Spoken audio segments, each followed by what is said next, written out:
Une cérémonie de deuil a eu lieu à Téhéran en mémoire de l'ancien commandant en chef du corps des gardiens de la révolution islamique, Qassem Soleimani, tué lors des frappes israéliennes en juin. L'uniforme de Soleimani circulait de main en main dans la foule, des hommes en chemise noire tenaient des photos du défunt et du guide suprême, l'ayatollah Ali Khamenei. Le chef d'état-major des forces armées iraniennes, Abdulrahim Moussavi, a déclaré qu'Israël avait échoué dans sa tentative de renverser le régime iranien et de morceler le pays. Le sujet nucléaire n'était qu'un prétexte. Israël prévoyait en 48 heures, au maximum une semaine, de détruire le système et de morceler le pays, mais a été vaincu. Nous avions préparé un plan dévastateur pour l'autre camp, mais à cause de la cessation du conflit, il n'a pas pu être mis en œuvre. Si une erreur survient, le plan sera exécuté. Si l'Iran réalise son plan dévastateur, il est possible que même l'Amérique ne puisse plus sauver Netanyahou. Avec l'aide de Dieu, nous sommes prêts. Le peuple est en alerte. Notre peuple est entièrement vigilant pour étouffer toute conspiration dans l'œuf. L'Iran n'a pas accepté l'inspection de son programme nucléaire et n'a pas renoncé à l'enrichissement de l'uranium. Le président américain Donald Trump a déclaré cela à bord de l'avion présidentiel Air Force One. Selon lui, les activités nucléaires de l'Iran ont été arrêtées. Mais le pays peut relancer le programme ailleurs, a averti Trump, exprimant ses craintes quant à une possible reprise du programme nucléaire iranien. Monsieur le Président, allez-vous rencontrer le Premier ministre Netanyahou lundi? Oui, nous aurons une réunion consacrée aux questions liées à l'Iran et à la situation actuelle dans la région. Il est évident que l'opération menée a été un succès. C'est un véritable succès colossal. Tout le programme nucléaire iranien a été complètement détruit et anéanti. On peut dire qu'un dommage permanent a été infligé. S'ils veulent essayer à nouveau, ils devront chercher un autre endroit car celui-ci est complètement détruit et inutile. Ils peuvent commencer ailleurs, mais si cela arrive, de graves problèmes surgiront. Nous n'autoriserons pas la répétition de telles actions. Dites, Monsieur le Président, qu'en est-il de l'inspection et des promesses de ne pas enrichir l'uranium, ainsi que du cessez-le-feu? Vous dites qu'ils n'ont pas accepté? Voyons ce qu'ils veulent. Ils veulent se rencontrer. S'ils n'ont pas accepté, la rencontre sera probablement ni réussie ni productive. Entre-temps, la presse remarque que le guide suprême iranien Ali Khamenei n'est pas apparu en public depuis 25 jours. Pendant ce temps, il n'a publié que 2 vidéos adressées au peuple. Il était absent lors des importantes cérémonies religieuses de deuil. Cela suscite de plus en plus d'incompréhension parmi les Iraniens. Les cérémonies de deuil du mois de Muharram sont des rituels religieux importants du premier mois du calendrier islamique. C'est ce mois-ci que l'anniversaire de la mort de Hussein ibn Ali, le petit-fils du prophète Mahomet, est commémoré, ce qui rend les événements particulièrement significatifs. Sur les réseaux sociaux, les gens se demandent, Khamenei se cache-t-il? A-t-il quitté le pays ou a-t-il de graves problèmes de santé? L'incompréhension et l'inquiétude grandissent parmi la population car l'absence de leader suscite de nombreuses craintes et rumeurs. Cette situation fait l'objet de discussions actives tant à l'intérieur du pays qu'au niveau international. Il reste à attendre des commentaires officiels et des actions futures pour comprendre la véritable situation en Iran et dans la région. Le guide suprême pourrait être malade ou même décédé. Les experts estiment qu'il ne quitte pas le bunker pour des raisons de sécurité depuis le début des attaques israéliennes en juin. Khamenei s'est réfugié dans un bunker immédiatement après les attaques et y a enregistré 2 vidéos. Aucun autre signe n'a été donné depuis 25 jours. Il y a des éléments déçus dans la garde révolutionnaire, critiquant sa direction et le système de dissuasion du pays, détruit après 9 mois de conflit. L'Iran et ses alliés affrontent Israël depuis environ 9 mois, ce qui a sérieusement affaibli le régime et remis en question la direction de Khamenei. Certains pensent qu'à 86 ans, Khamenei est devenu trop prudent et indécis et qu'il doit être écarté du pouvoir. Mojtaba Khamenei n'est pas considéré comme un successeur probable compte tenu du caractère révolutionnaire du régime arrivé au pouvoir en 1979.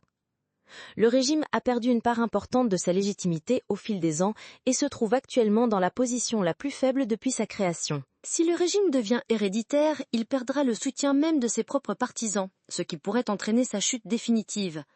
Il serait judicieux de nommer ou de promouvoir Hassan Khamenei comme successeur pour maintenir la stabilité et soutenir le régime.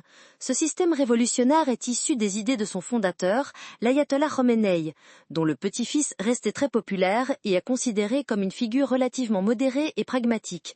Du point de vue de la légitimité, de la continuité et de la mémoire institutionnelle, Hassan Khamenei serait un choix raisonnable comme successeur de l'ayatollah Khomeini. D'autres noms circulent également depuis un certain temps. L'un d'eux est l'ayatollah Gholam Hossein Mohseni Ejei. actuel chef du pouvoir judiciaire. Cette fonction est directement nommée par le guide suprême, c'est pourquoi elle est généralement occupée par une personne en qui le leader a une confiance totale. Gholam Russell Moisseni Egi a une expérience dans les organes de sécurité, le renseignement et le système judiciaire, ce qui lui confère les qualités nécessaires pour diriger. Il y a aussi l'ayatollah extrêmement radical, Mohammad Mehdi Mirzakar Bagheri, qui a une position idéologique beaucoup plus dure que celle du guide suprême actuel. Il est possible que le nouveau leader soit quelqu'un d'inattendu dont personne n'a jamais entendu parler, caché dans les coulisses du pouvoir dans l'administration actuelle. Le pouvoir réel, selon les suppositions, se trouve dans les coulisses, où le fils du leader actuel joue un rôle clé dans la gestion du pays. La garde révolutionnaire souhaite préserver la façade du système actuel en nommant un leader qui ne fait que des fonctions représentatives, sans gouverner. Il est possible qu'un candidat inconnu soit proposé. Il ne disposera pas des leviers de pouvoir détenus par l'ayatollah Khamenei pendant plus de 30 ans. La Constitution exige que le guide suprême soit un clerc de rang ayatollah et non un laïc. Cependant, les règles ne sont pas toujours respectées. En 1989, lorsque l'ayatollah Khamenei est devenu guide suprême, il n'était pas ayatollah. Ce titre lui était attribué en une nuit. Cela a été fait pour légitimer son règne. Officiellement, la Constitution exige que le guide suprême soit ayatollah. La branche laïque du pouvoir, le président et le ministre des Affaires étrangères, est devenue beaucoup plus active qu'avant la guerre. Le président iranien Massoud Pezeshkian s'est rendu au forum de l'Organisation de coopération économique en Azerbaïdjan. Là, il a déclaré qu'il était nécessaire d'intensifier la coopération nationale et régionale pour renforcer la résilience face aux crises futures. La crise provoquée par la pandémie de coronavirus et les récents changements géopolitiques rendent les efforts pour renforcer la résilience particulièrement importants. Les dangers énergétiques et alimentaires, les catastrophes naturelles, les désastres et le changement climatique exigent une coopération anticipée. L'Organisation de la coopération économique offre de bons mécanismes pour renforcer la résilience régionale face aux crises futures. La stratégie de l'Organisation de la coopération économique jusqu'en 2035 doit viser à renforcer ces efforts. La question de l'accès des 7 États membres de l'OCI, sans littoral, aux eaux internationales, nécessite une réflexion sérieuse et de nouvelles solutions pour plus de commodité et d'économie de ressources. La République islamique d'Iran et les autres pays de transit de l'OCI jouent un rôle clé en assurant une voie courte et peu coûteuse vers la mer ouverte pour ces États. De nouvelles priorités et privilèges sont envisagés dans les ports et aux points d'entrée et de sortie pour les pays de l'OCI sans accès à la mer. Les négociations pour la création d'une zone de libre-échange de l'OCI doivent commencer au plus vite afin d'atteindre l'objectif fixé pour 2035. La République islamique d'Iran est prête à accueillir le 18e sommet des dirigeants des pays de l'OCI et est fière de pouvoir accueillir tous les chefs d'État. Le 13 juin, Israël a frappé le programme nucléaire iranien et des installations militaires, déclenchant une guerre de 12 jours. Les États-Unis sont également intervenus dans le conflit en bombardant des sites nucléaires clés à Fordo, Ispahan et Natanz. Depuis le 24 juin, un cessez-le-feu temporaire médiatisé par le Qatar stabilise la situation pour un certain temps. L'absence du guide suprême dans les jours les plus critiques pour l'Iran suscite des rumeurs sur la recherche d'un successeur et l'instabilité au sein du régime. Tandis que Khamenei se cache, d'autres hauts responsables du régime deviennent plus visibles dans l'espace public et s'affirment activement. Lors des cérémonies où le leader octogénaire est absent, le régime tente de montrer une unité malgré les lourds coups d'Israël et les problèmes internes du pays. Un expert note que Khamenei reste au mieux un simple symbole.